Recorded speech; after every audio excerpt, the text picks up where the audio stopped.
हजरत आदम अलैहिस्सलाम का वाकया। अल्लाह फरमाता है, और मैंने जिनों और इंसानों को अपनी इबादत के लिए पैदा किया है। अल्लाह ताला ने हमारे बाप को क्यों पैदा फरमाया, हमें क्यों पैदा फरमाया? ताकि हम उसकी इबादत करें। अगरचे वो इबादत का मोहताज नहीं, वो तो बेनियाज है, अलबत्ता हम उसके मोहताज हैं। इसके अस्मा बेहतरीन और हसीन हैं। वो आलीशान सिफात का मालिक है। उसने अपने नामों के साथ आसार जाहिर करने के लिए मखलूक को पैदा फरमाया। रहमत के आसार, कुदरत के आसार, जब्र और ताकत के आसार जाहिर करने के लिए मखलूकात को पैदा फरमाया, वरना वो किसी चीज का मोहताज नहीं। आदम अलैहिस्सलाम की तख्लीक से पहले ही इस बारे में अल्लाह ताला का फरिश्तों से मुकालमा हुआ। अल्लाह ताला ने फरमाया, और जब तेरे रब ने फरिश्तों से कहा कि मैं जमीन पे एक खलीफा बनाने वाला हूँ, खलीफा से मुराद नाइब, और ये कि इसकी नस्ल में से हर एक दूसरे का खलीफा होगा। जबकि सैयदना अबू बकर सिद्दीक रदियल्लाहु अन्हु नबी अकरम सल्लल्लाहु अलैहि वसल्लम के खलीफा हुए, तो अल्लाह ने एक खलीफा बनाने का इरादा फरमाया जो जमीन में हुकूमत करे और इसको आबाद करे। चुनाचे अल्लाह ताला ने फरमाया है, अल्लाह ताला ने तुम्हें जमीन से पैदा किया और उसी ने इस जमीन में तुम्हें बसाया है। अल्लाह ताला का इरादा हुआ कि जमीन को आबाद करवाए, जबकि जिन इस काबिल नहीं थे, क्योंकि उनमें इस कदर अक्ल दानिश नहीं है कि जमीन को पुररौनक और सरसब्ज़ो शादाब रख सकें। उलमा जिन्नात के बारे में कहते हैं कि उनका सबसे बड़ा अक्लमंद जिन इंसानों के 10 साला बच्चे के बराबर अक्ल रखता है। इसलिए जमीन को आबाद करने की सलाहियत अल्लाह ताला ने इंसान को बख्शी। अल्लाह ताला ने इंसान को बेहतरीन ढांचे और हसीन तरीन शक्लो सूरत से नवाजा, फिर अपनी रूह उसमें फूंकी। फरिश्तों ने उससे सवाल किया, ऐसी मखलूक को क्यों पैदा करता है जो जमीन में फसाद करे और खून बहाए, और हम तेरी तस्बीह, हम्द और पाकीज़गी बयान करते हैं। इसके जवाब में अल्लाह ने फरमाया, जो मैं जानता हूं तुम नहीं जानते। दरअसल फरिश्तों ने किसी तरह मालूम कर लिया था कि आदम की औलाद जमीन में फसाद करेगी, खून रेजी करेगी, लेकिन उन्होंने ये बात एतराज के तौर पर नहीं की थी, क्योंकि ऐसा एतराज तो गुनाह है और फरिश्ते पलक झपकने के बराबर अल्लाह की मासियत और नाफरमानी नहीं करते, बल्कि वो तो निहायत मुअज़्ज़ज़ इबादत गुजार हैं। किसी बात में अल्लाह पर पेश दस्ती और बड़ाई नहीं करते और उसके हुक्म पर अमल करते हैं। अल्लाह के हुक्म की नाफरमानी नहीं करते, बल्कि जो हुक्म दिया जाए बजा लाते हैं। इसलिए फरिश्तों का ये पूछना वजाहत जानने के लिए था। वो तो इंसान के पैदा करने की वजह पूछ रहे थे। वो जमीन में जन्नात के अमाल और करतूत का मुशाहिदा कर चुके थे, यानी अल्लाह ताला ने उन्हें पैदा करके इख्तियार दिया तो वो फितना व फसाद और फस्क व फजूर में मुब्तला हो गए थे, और अब एक और मखलूक जमीन में बसाई जा रही थी, और इस बात का इम्कान था कि ये मखलूक भी उनके नक्शे कदम पर चले। इसलिए फरिश्तों ने ताज्जुब और हैरत की बिना पर यह सवाल किया था, और पूछने का मकसद ये था कि क्या ये भी जिनों की तरह होंगे। इस तरह ये खदशा लाहक हुआ कि शायद उनसे अल्लाह की इबादत में कोताही या कमी वाक़े हुई है, जिसकी वजह से अल्लाह को नई मखलूक पैदा करना पड़ी। इसलिए उनकी बात में ये भी था कि हम तेरी हम्द और सना बयान करते हैं। बहरहाल उनके सवाल के 2 मकसद थे। कहा कि जिनों की तरह फसाद करने वाली कौम है, क्या हमसे तेरी इबादत में कोताही हुई है? इस पर अल्लाह ताला ने फरमाया, जो मैं जानता हूं वो तुम नहीं जानते। इस मौके पर फरिश्तों के जहनों में एक और बात भी आई। वो आपस में कहने लगे, अल्लाह ताला जो भी मखलूक पैदा करेगा वो हमसे ज्यादा मुअज़्ज़ज़ और आलिम नहीं हो सकती। यानी जब फरिश्तों ने बाकी मखलूकात का जायजा लिया, मसलन आसमान, जमीन, पहाड़, जिन, चौपायों वगैरह का, तो उन्होंने सोचा ये हमसे ज्यादा मर्तबे वाले नहीं हैं, लिहाजा ये मखलूक भी पैदा हो रही है तो ये हमसे ज्यादा मर्तबा नहीं रखती। ये हमारा खास मुकाम है कि हम अल्लाह की तस्बीह में मसरूफ हैं, कुफ्र से महफूज हैं, हर हुक्म बजा लाते हैं, अल्लाह के तमाम अहकाम इलाही पूरे करते हैं, आसमान और जमीन में इसका हुक्म नाफिज करते हैं और अल्लाह के नजदीक हम सबसे ज्यादा शर्फ वाले हैं। लिहाजा अगर ये नई मखलूक इंसान पैदा हो जाए तो क्या हुआ, हमसे ज्यादा मुअज़्ज़ज़ और इल्म वाली तो नहीं होगी। बहरहाल जब अल्लाह ताला ने आदम अलैहिस्सलाम को पैदा किया तो जमीन की मट्टी लाने का हुक्म फरमाया, चुनाचे अल्लाह ताला के पास मट्टी लाई गई। इमाम तिर्मिजी और इमाम अहमद रहमतुल्लाह अलैह ने एक हदीस बयान की है जिसके अल्फाज कुछ यूं हैं, अल्लाह ताला ने आदम अलैहिस्सलाम को मट्टी की एक मुट्ठी से पैदा फरमाया। इस मट्टी को अल्लाह ताला ने पूरी जमीन से उठवाया था। यही वजह है कि आदम की औलाद जमीन के लिहाज से ही ज़हूर पजीर हुई। बाज सुर्ख रंग के हैं, बाज स्याह और बाज सफेद, और कुछ उसके दरमियान दरमियान में। बाज नेक हैं, बाज खबीस, और कुछ पाकीज़ा किस्म के इंसान हैं। इंसान की तख्लीक मट्टी से शुरू हुई। इस मट्टी को पानी से तर किया गया तो ये तीन बन गई। इस वजह से कुरान मजीद की बाज आयात में तुराब का लफ्ज आया है। तुराब खुश्क मट्टी को कहते हैं, और बाज आयात में तीन का लफ्ज आया है, तीन तर और गीली मट्टी को कहते हैं। अल्लाह फरमाता है, खलक़कुम मिन तुर्राब, यानी आदम को मट्टी से पैदा किया गया। मट्टी की आम हालत को तुराब कहते हैं। और फरमाया, जब आपके रब ने फरिश्तों से कहा कि मैं मट्टी से बशर को पैदा करने वाला हूं, जब इस मट्टी को पानी से ज्यादा भिगोया गया तो वो लेसदार होना शुरू हो गई थी।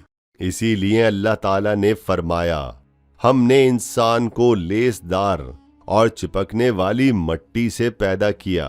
फिर अल्लाह ताला ने अपने मुबारक हाथों से इंसान का ढांचा तैयार किया। अल्लाह ने फरमाया, मैंने अपने दोनों हाथों से पैदा किया।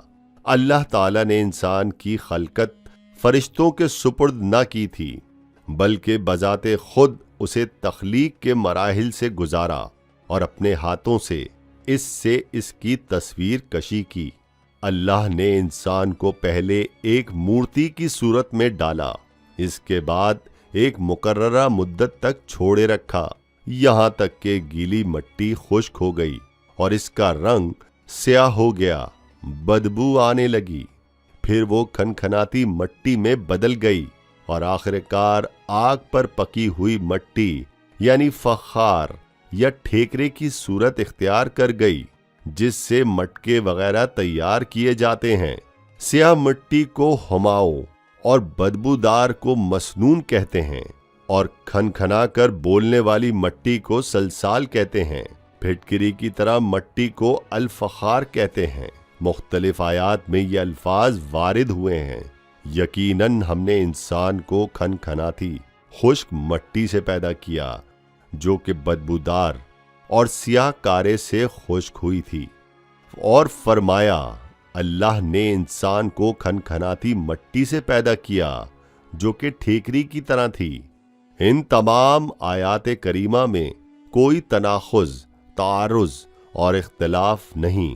इसके लिए इन मुख्तलिफ आयात में इंसान को इसकी तख्लीक के मुख्तलिफ मराहिल की याद दहानी कराई गई है।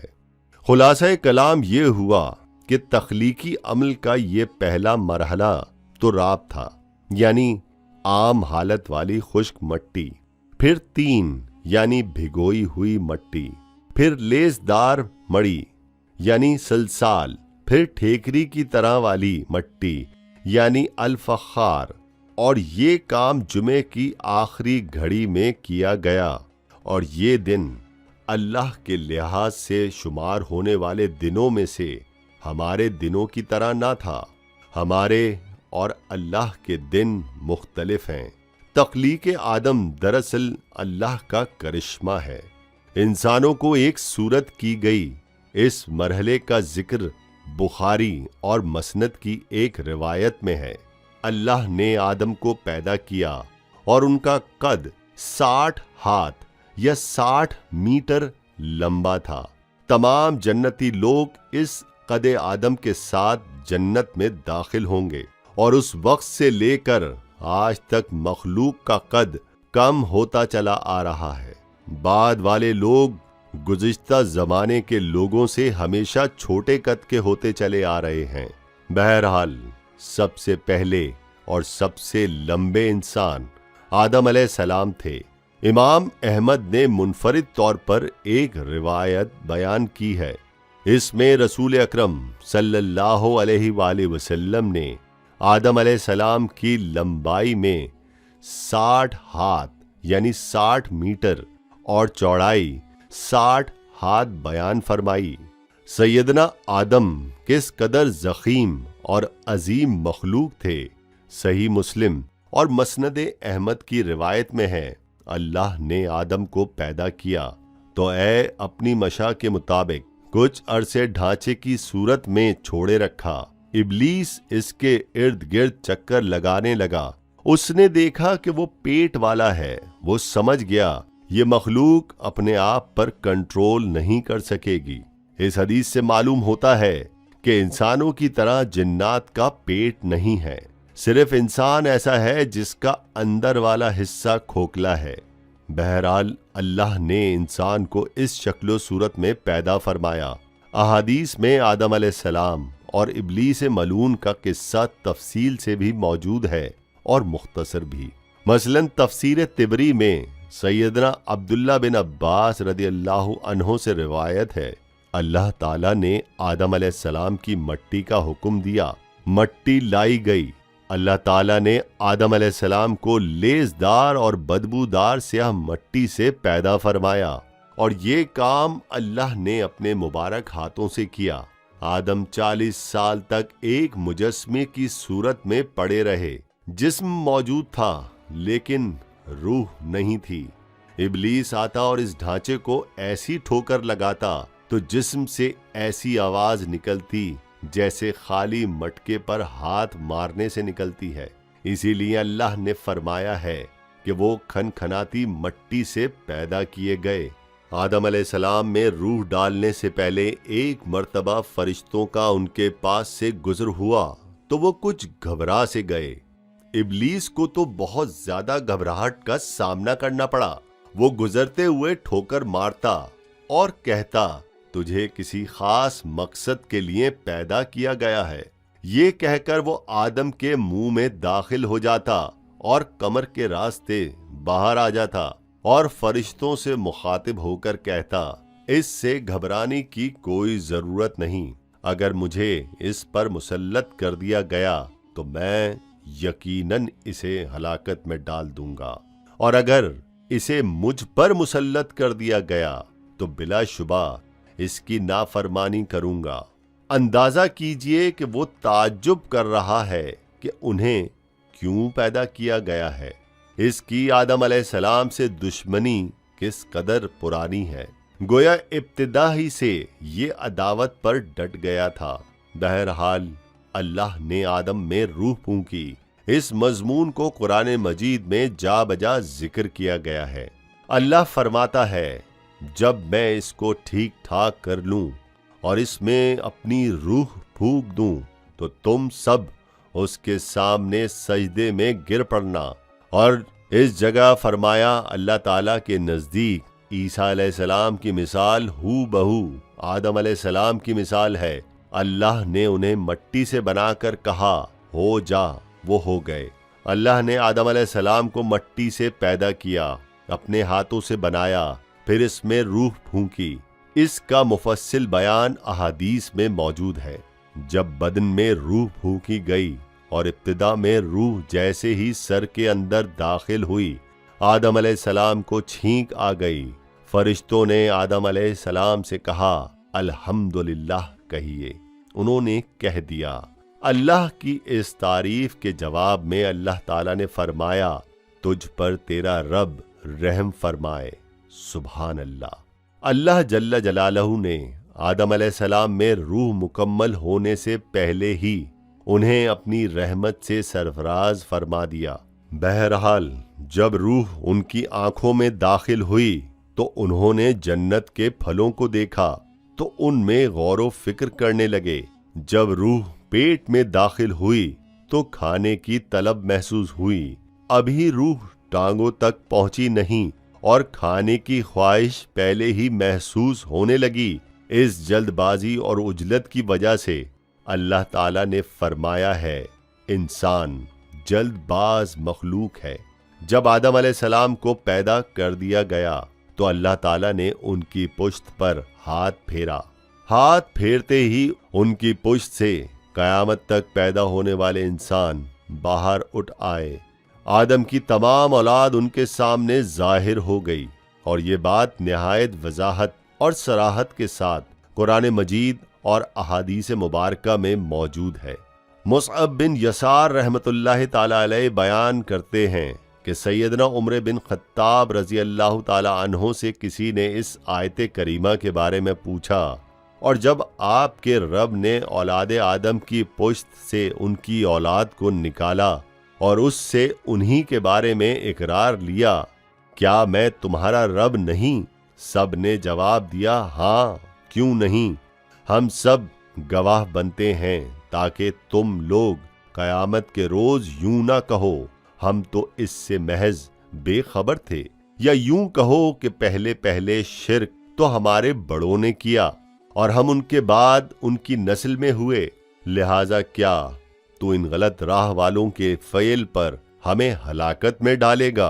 सैयदना उमर रज़ी अल्लाह ताला अन्हो ने इस शख्स के सवाल के जवाब में फरमाया, मैंने सुना है कि रसूल अल्लाह सल्लल्लाहु अलैहि वसल्लम फरमा रहे थे, अल्लाह ने आदम अलैहिस्सलाम को पैदा किया, फिर अपने दाएं हाथ को उसकी पुश्त पर फेरा और इससे नस्ल इंसानी को बाहर निकाला और उनकी तरफ इशारा करके फरमाया, मैंने उन्हें जन्नत के लिए पैदा किया, वो जन्नत वालों के अमाल करेंगे। फिर अपने हाथ को दोबारा आदम अलैहिस्सलाम की पुश्त पर फेरा, इससे नस्ल इंसानी को बाहर निकाला और उनकी तरफ इशारा करके फरमाया, मैंने उन्हें आग के लिए पैदा किया है और ये आग वालों के अमाल करेंगे। इस पर एक शख्स ने नबी करीम सल्लल्लाहु अलैहि वसल्लम से सवाल किया, ऐ अल्लाह के रसूल सल्लल्लाहु अलैहि वसल्लम, तो फिर हमारे आमाल किस हिसाब में शुमार होंगे? तो आप सल्लल्लाहु अलैहि वसल्लम ने जवाब में फरमाया, अल्लाह ताला जब बंदे को जन्नत के लिए पैदा करता है तो इससे जन्नत वालों के काम करवाता है, हत्ता कि जन्नत वाले आमाल में से ही किसी अमल पर इसका मौत से सामना होता है। इस वजह से अल्लाह उसे जन्नत में दाखिल करता है। और जब अल्लाह किसी बंदे को आग के लिए पैदा करता है तो इसे आग वाले अमाल पर लगा देता है, यहाँ तक कि वो आग वाले अमाल में से किसी अमल पर मरता है और इसकी वजह से अल्लाह उसे आग में दाखिल कर देता है। हर शख्स के लिए इस काम में आसानी पैदा कर दी जाती है जिसके लिए वो पैदा किया गया है, लेकिन ये बात जहन में हर वक्त मौजूद रहनी चाहिए कि अल्लाह ने इंसान को इख्तियार दे रखा है कि वो अपनी अक्ल और फिक्र की रोशनी में अल्लाह के अहकामात पर अमल पैरा होकर खुद को जन्नती बना ले, या अक्ल का दुरुस्त इस्तेमाल ना करते हुए शैतान का पट्टा गले में डाले और जहन्नुम में जगह बना ले। ये तो अल्लाह ने इंसान को इख्तियार दे रखा है, इसकी मर्जी कि जन्नत वाले अमाल करे या जहन्नुम वाले। हर इंसान में दोनों तरफ जाने की ताकत और सलाहियत मौजूद है।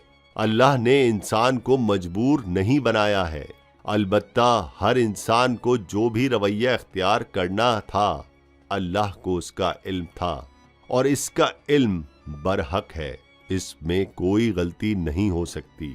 इसलिए इसने अपने इल्म के मुताबिक तकदीर लिख ली। अब हम जो कुछ करते हैं तकदीर से मजबूर होकर नहीं करते, बल्कि अपने इख्तियार से करते हैं। और चूंकि तकदीर भी अल्लाह के हुक्म से लिखी गई है, इसलिए इसमें भी कोई खता वाक़ई नहीं होती। लिहाजा तकदीर का ये मतलब नहीं कि इंसान तकदीर की बिना पर हिदायत मानने या ना मानने पर मजबूर है। ऐसी बात कतन नहीं।